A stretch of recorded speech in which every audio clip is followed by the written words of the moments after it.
'అఖండ'కి 'అఖండ 2' చూసాం ఆల్రెడీ. అంటే తెలుగు రాష్ట్రాల్లో మంచి వసూళ్ళే రాబడుతోంది ఆ సినిమా. కాకపోతే పాన్ ఇండియా సినిమాగా దీన్ని రిలీజ్ చేశారు. దీని స్కీమింగ్ కూడా పాన్ ఇండియా స్కీమింగే జరిగింది కానీ, పాన్ ఇండియా లెవెల్‌లో భారీ వసూళ్ళైతే రాబట్టడం లేదు అనేది చాలా స్పష్టం.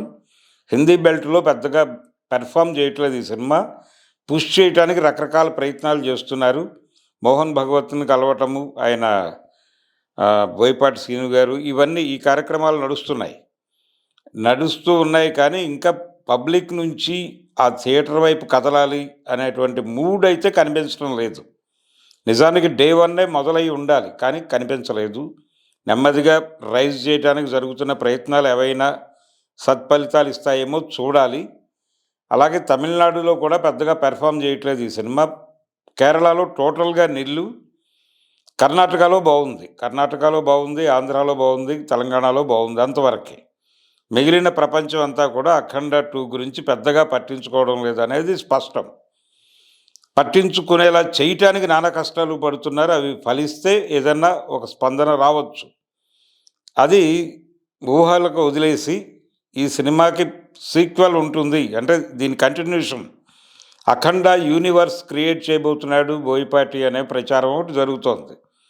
ఎందుకు జరుగుతోంది అంటే 3 ఉంటుంది అనే మాట కొంతమంది మాట్లాడేస్తున్నారు కానీ, తమన్ ఒక మాట అన్నాడు.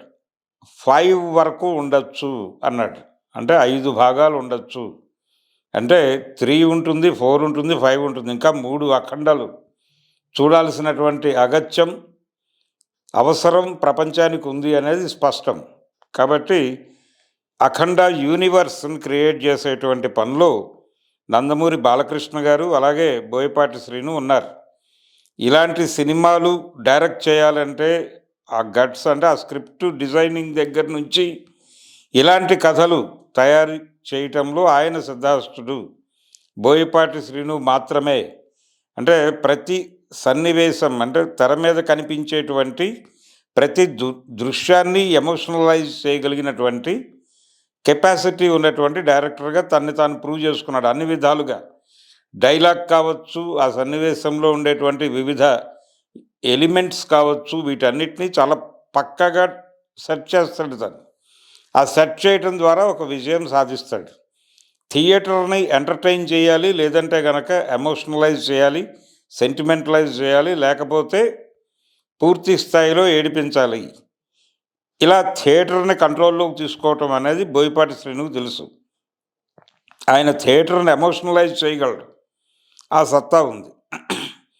తన నటనతో థియేటర్ని ఎమోషనలైజ్ చేయగలిగినటువంటి కెపాసిటీ నందమూరి బాలకృష్ణ గారికి ఉంది. అందుకని వీళ్ళిద్దరి కాంబినేషన్ అద్భుతంగా నడుస్తోంది. బాలకృష్ణ గారితో చేసేటువంటి కథలు, బాలకృష్ణ గారి స్థాయి కథలే తను డిజైన్ చేసుకుంటూ వెడుతున్నాడు. కానీ ఇంకొక హీరోని అకామిడేట్ చేసినప్పుడు ఈ పద్ధతి అక్కడ వర్కౌట్ అవ్వట్లేదు. ఆ హీరో సరిపోవడం లేదు. అంటే ఈ బరువు మోసే సమర్థత యంగ్ హీరోలకు లేకపోవడం వలన బోయపాటి గారు తీసినటువంటి కొన్ని సినిమాలు ఫెయిల్ అవుతున్నాయి. అలా ఫెయిల్ అయినటువంటి సినిమాలు అనేకం ఉన్నాయి. ఆ అనేకంలో రీసెంట్గా వచ్చినటువంటి 'స్కంద' కూడా ఒకటి. అలా ఆయనకి బాలకృష్ణతోనే ఎందుకు హిట్స్ వస్తున్నాయంటే, ఆయన ఊహిస్తున్నటువంటి కథలు నందమూరి బాలకృష్ణ గారి మీద వర్కౌట్ అవుతున్నాయి. ఒక రకంగా నందమూరి బాలకృష్ణ తన్ని తాను ఒక సూపర్ హీరోగా ప్రపంచానికి పరిచయం అవ్వడం మాత్రమే కాదు, ప్రజల హృదయాల్లో సూపర్ హీరోగా నిలబడిపోయాడు. ఆ మాట దిల్ రాజు గారు వాడాడు ఆల్రెడీ నిన్నో మొన్నో. అందుకని బాలకృష్ణ అనేటువంటి సూపర్ హీరోతో ఆయన ఎన్ని సినిమాలైనా తీస్తాడు. 'అఖండ' సీక్వెల్, 'అఖండ 2' అనేదే సీక్వెల్. దీని తర్వాత ఇంకో భాగం ఉంటుంది, ఇంకొక భాగం కూడా ఉంటుంది. అంటే టోటల్గా 5 అనేది అయితే అధికారికంగా తమన్ గారు చెప్పాడు కాబట్టి, ఈ 5 క్రమంలోనే మూడోది డెఫినెట్గా ఉంటుంది అనేటువంటి హోప్ అయితే ఉంది అందరికీ. కానీ బాక్స్ ఆఫీస్ దగ్గర కనిపిస్తున్నటువంటి ఈ అప్రిసియేషన్కి సంబంధించిన స్కేల్ కనుక చూస్తే, అది పాన్ ఇండియా మార్కెట్లో ప్రాపర్గా వర్కౌట్ కానప్పుడు నెక్స్ట్ పిక్చర్ అదే లెవెల్లో తీయటానికి కొంచెం ఇబ్బందులు ఉంటాయి, ఆర్థికపరమైన ఇబ్బందులు ఎదురయ్యే ఛాన్సెస్ ఉన్నాయి. నమ్మి ఫైనాన్స్ చేసేటువంటి పరిస్థితి ఉందా అనేది కూడా సందేహమే. ఎందుకంటే బడ్జెట్‌కి పాన్ ఇండియా సినిమా అనగానే బడ్జెట్ పెరుగుతుంది. ఆ పెరిగిన బడ్జెట్‌కి గ్యారంటీ ఇచ్చేది మార్కెట్టే. మార్కెట్ లేనప్పుడు డబ్బులు ఎలా పెడతారు అనేది ప్రశ్న. తెలుగు మార్కెట్‌లో బాలకృష్ణ, బోయపాటి కాంబినేషన్‌కి ఒక క్రేజ్ ఉంది. ఇక్కడ చూసేస్తారు ఆయన సినిమాలు నిస్సందేహముగా. అలాగే తమిళనాడులో కాదు, ఇంకో చోట కాదు, కర్ణాటకలో చూస్తారు, తెలంగాణలో చూస్తారు. సో, ఇక్కడ ఈ 3 రాష్ట్రాలకు పరిమితమై ఇంకొక భాగం ఉండే ఛాన్స్ అయితే ఉంది.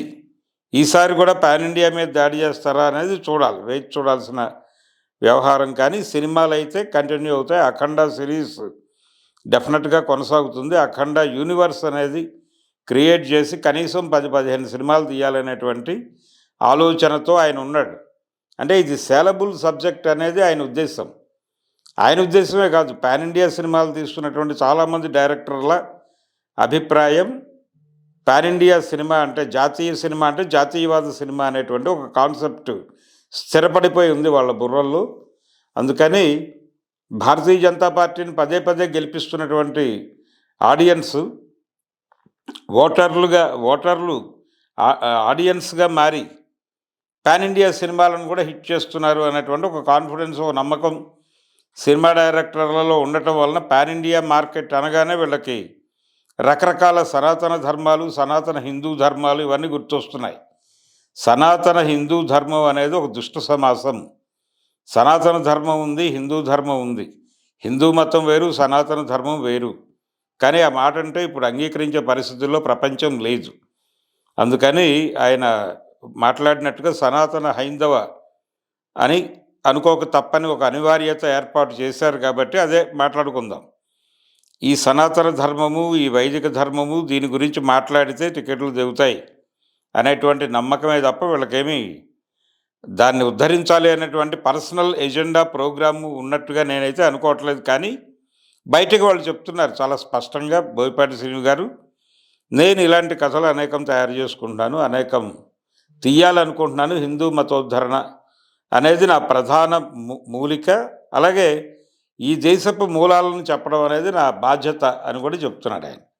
అందుకని డెఫినెట్గా దీనికి 3వ భాగం ఉంటుంది, 4వ భాగం ఉంటుంది, 5వ భాగం వరకు ఈజీగా ప్రిపేర్ అవ్వాల్సినటువంటి సందర్భం అయితే జనాలకు ఉంది. ఈ లెవెల్ వసూళ్ళు ఇచ్చినందుకు గాను జనాలు 3వ భాగాన్ని కూడా రిసీవ్ చేసుకోవాల్సినటువంటి అవసరం ఉంది. అలాగే ఇప్పటివరకు మనం మాట్లాడుకున్నటువంటి ఈ పార్ట్ 3 ఉంటుంది అని అనుకుంటున్నాం. ఆ పార్ట్ 3 ఎలా ఉండబోతోంది అంటే అది కూడా మనకి పార్ట్ 1 అఖండాలో మురళీకృష్ణ అనేటువంటి క్యారెక్టరు ప్రధానంగా కనిపిస్తుంది. మొత్తం ఆ క్యారెక్టర్ చుట్టూ కథ బిల్డ్ అవుతూ మధ్యలో ఒక ఎలిమెంట్గా అఘోరా క్యారెక్టర్లో నందమూరి బాలకృష్ణ గారు కనిపిస్తారు. కానీ అఖండ 2కి వచ్చేసరికి ఆ బాలమురళీకృష్ణ అనేటువంటి క్యారెక్టరు చాలా వరకు తగ్గిపోయి, దాని నిడివి చాలా తగ్గిపోయి ఈ అఘోరా క్యారెక్టరు మెయిన్ స్ట్రీమ్లోకి వచ్చేసి అదే ప్రధానమైనటువంటి ఎలిమెంట్గా మారి దేశ రక్షణ, ధర్మరక్షణ ఈ 2 బాధ్యతల్ని భుజాన వేసుకుని ఒక అఘోరా వీధుల్లోకి వస్తే ఏం జరుగుతుందో ఈ సినిమా ద్వారా ప్రపంచానికి చాటి చెప్పాడు.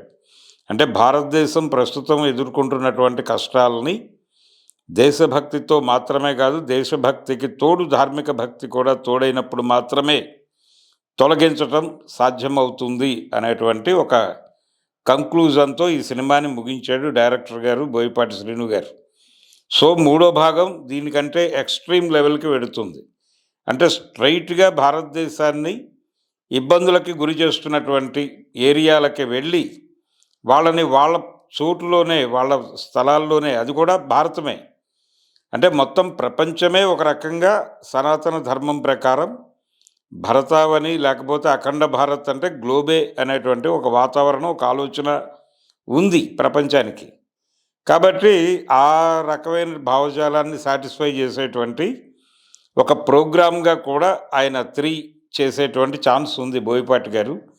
చూడాలి ఆయన అతి త్వరలోనే. అంటే ప్రస్తుతం దీన్ని ఎంజాయ్ చేస్తున్నాడు ఈ సక్సెస్ని. అంటే 3 రాష్ట్రాలే అయినప్పటికీ ఇదే మెయిన్ అనుకున్నారు వాళ్ళు.